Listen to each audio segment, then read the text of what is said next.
Sit back, relax, put your belt on, and enjoy the show. Very good. All right. Well, that will take us on to our main course, which is Draft Rugby round 5. Round 5. Yeah, good. I know where we are.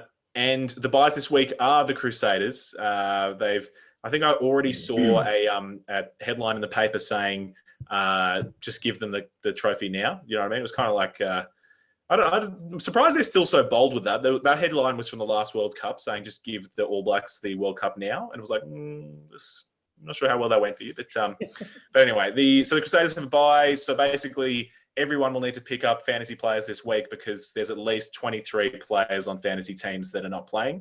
And the Rebels also have a bye this week in Super Rugby AU. So that means there's 23 players in fantasy teams that aren't playing this week. Oh, how good. So the first game, we'll go through the two Super Rugby AU games first. Nels, do you want to take us into the Brumbies and the Force, please? Yeah, look, I think this is going to be an interesting matchup between these two. Hopefully we see the return of James Slipper after his MCL injury because the Brumbies basically have no props. So if they can get Slipper back, I think it's going to be pretty important for them. You know, you did see how well the Force played last week in terms of that scrum, you know, different patches of the game. The Brumbies were weaker last week as well, I think, in the scrum. So it is. We're just going to confirm my phone didn't ring, so they didn't require my services down there. But maybe the Force will lend them some props. I don't know. Mate, you've got a good crack playing centres for the Waratahs this coming week, so that's true. Don't worry about it. You've still got time. But yeah, look, I mean, it's a very good point. Like the Reds were so incredibly dominant. And yes, it was Taniela Tupou, but the Force scrum stood up against him. And I think James Slipper is going to be underdone. He was a 4 to 6 week injury. Yep. And they're bringing him back after, 2? So I think they've realised that they literally have no one and he must play for them. Yeah, I spent the week trying to trade away Tom Robertson because I thought, look, whilst he's a really good prop, I thought he was just going to get penalised all game against Taniela Tupou. And lo and behold, all the penalties were going against the Reds. I couldn't believe it. It was awesome. Pretty silly on your behalf, mate. But yeah, so it's going to be an awesome set-piece battle, I think. But I'm expecting the Force to be on top of that. I don't know about line-outs, but I'm sure you'll talk about that.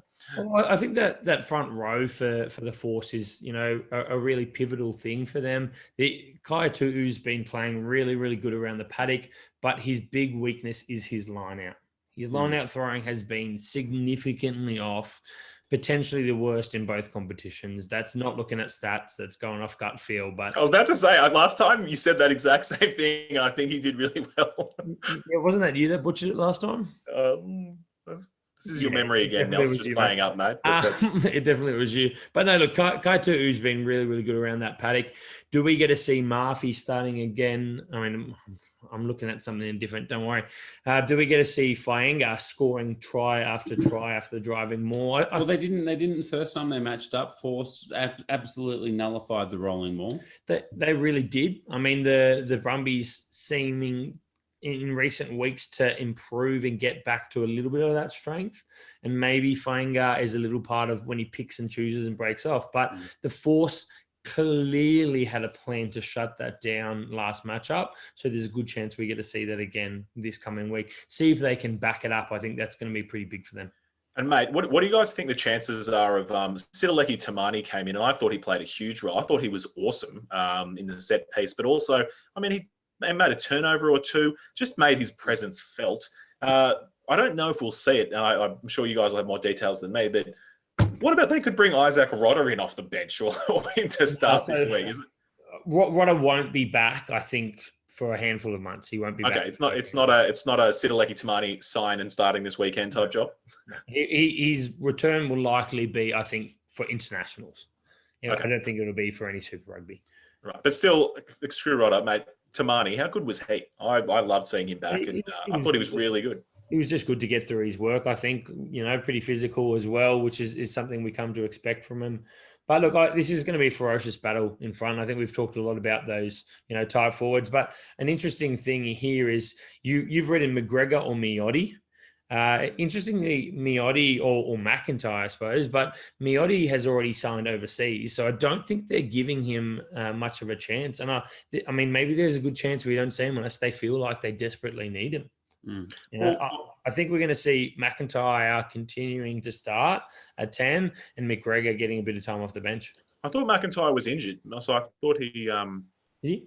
Yeah, he limped off, remember? Oh, yeah, he did limp off. Yeah, I think you guys thought it looked like an MCL, so he got kind of bent over in that tackle, and his knee went real bad back.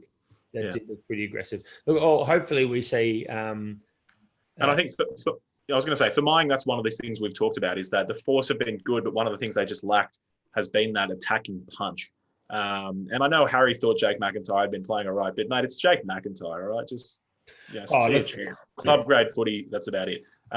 Miotti, international star in the making, and Jack McGregor as well. Jack McGregor's a fullback flyer. You know what I mean? He's one of those guys that attacks at all costs. I want to see either of those guys in there. Boys, don't talk over each other. You know, I'm coming first in the pod in the draft. I'll talk us through this.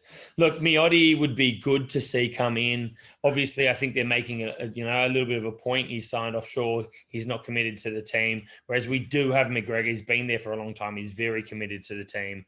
I think they're going to give McGregor the crack. He's a fullback. No, he's a fullback 10. He's played the majority of his career at 10. He's at 10-15. He's played more rugby at 10 than he has at 15. You reckon McGregor over John O'Lance is what you're saying? I don't know. Look, I suspect they might pick John O'Lance, which could mean I just didn't want to say it. Yeah, I didn't want to put that thought out in the atmosphere, but I think that could mean some intercept tries for the Brumbies. Man, I forgot Lance was there. He will come on. He will give tries to the Brumbies. So he's definitely going to start, and McGregor is going to be in the bench. That's fair. How do you guys see this one going? Do you see it going any other way than the Brumbies winning this one? Do you think the Force can get close? For the record, McGregor came on for Kearney last week. Doesn't matter. Yeah, he's been coming on at 15, but I'm just saying he's played more 10. He started at 10 once or twice last year for the Force, but he started heaps for them at 10. Yeah, look, I mean, I see the Brumbies winning this game. The Brumbies are fresh off a bye. Yes, they've missing a few props and whatnot, but I mean, the Brumbies set piece is pretty incredible all the time anyway. So I don't think the Force will. I think it'll be a really good battle of set piece, but just the backs for the Brumbies, that attack there is going to knock the socks off the Force. I hope the Force can back this one up. Look, I think this match is probably a little more suited to the Force than the Reds. I didn't see how they were going to stop, a really, well-oiled, attacking, dominant, backline where every person in that backline can break the line. I thought that was going to be pretty tricky for the Force. So it'll be interesting to see. They've got quite solid defense. They've got quite a good scrum. It'll be interesting to see how they can hold up against this team here. And I mean, if Lance comes on, Lance is a relatively good kicker. So it'll be interesting to see. But I think the Brumbies will get away a little bit more than the Reds did here. I'm going to say 12 points, 2 tries. I think it'll be closer. I think especially if the Western Force can hold the rolling maul, I think we'll be again surprised. I think it'll be 8 or 9 points, caught 9 points. Yeah, I feel like I'm still just like too much to have too little respect for the Force. So I'm going to say Brumbies by 15. And the only last thing, I know we've already got to how we think the games will go, but in terms of selections, I think the teams have pretty much picked themselves. But I just wanted to get your opinions because I'm biased. But Tim Anstey, he was great, but where are we going to see him play? I don't think he'll start at lock. And if they want to keep playing Fergus Lee Warner at 6, then it's probably the bench for him. You know what I mean? Like, what do you guys see happening with that? I mean, that's all right. He's played one game starting. Like, just let him build. That's all right. I see him coming off the bench. He's quite a good, finisher to close out a game as well. Exciting. Give him, tired defenders, and he might be able to open that game up late in the game. Very good. All right.